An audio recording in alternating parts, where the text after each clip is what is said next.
Hello guys, welcome back to this course for SAP application and database high availability using SUSE cluster. So in our previous slide we had an overview on the procedure of SAP system installation, like what all steps we have to follow to perform the installation. In this slide we are going to see the first step, that is ASCS instance installation in detail, like what all preparation we have to do and how we have to do the installation. So let's start. Here you see in the preparation phase we have to make sure that you have the virtual IP resolvable, like your installer can resolve your virtual IP on the ASCS host. Let's say on node A your ASCS is running, so you assign a virtual IP to this host and this IP should be able to resolved by installer. So you maintain this entry in your node A or the host A or your virtual machine. Next, you mount your shared partition, that is the ASCS file structure, in that particular host. And also, once you are done with these two steps, as we discussed in the resource group, we have three things.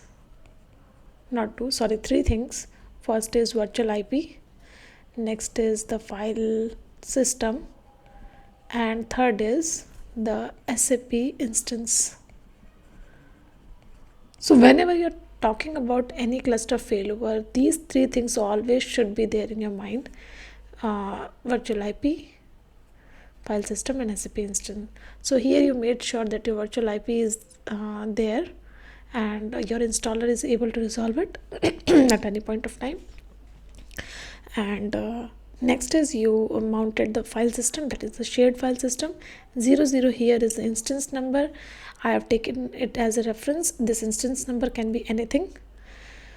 You can give it as per your requirement. And next, when we move further for the installation, you make sure that you have installed the media as well as the right patches of your SWPM, your software, to to install your SAP system. So I'm sure you must be aware of running this command to install your any SAP instance. So you run this command using your virtual host name. We have discussed this virtual host name couple of times.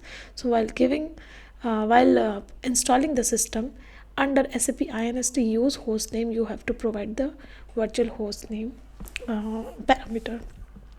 Later on, once you run this command and you hit the URL in your browser to proceed with your installation, you will be following this path.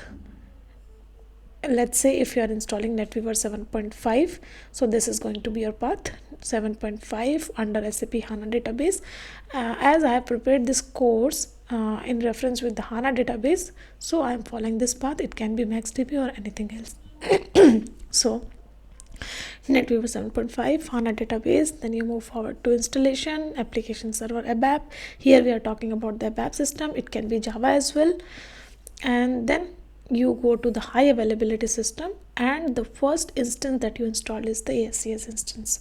Once you select this entry, you will have to provide certain inputs. Let's say the SID, the instance number, also FQDN, the fully qualified domain name, and the password, etc. So once you enter these entries, you have to make sure you have to re-verify or recheck your virtual host name is the one that you have created for your instance. It should not be the physical name. This should be the virtual host name. Okay, so we entered the SID. Here in my course I have taken the example as HA1. You gave 00 as instance number. You can deselect this FQDN, and if you have in your customer's system, you can provide it, and then you set your password. And as I mentioned, you double check your entry for your virtual host name. So these are the steps that you will be following.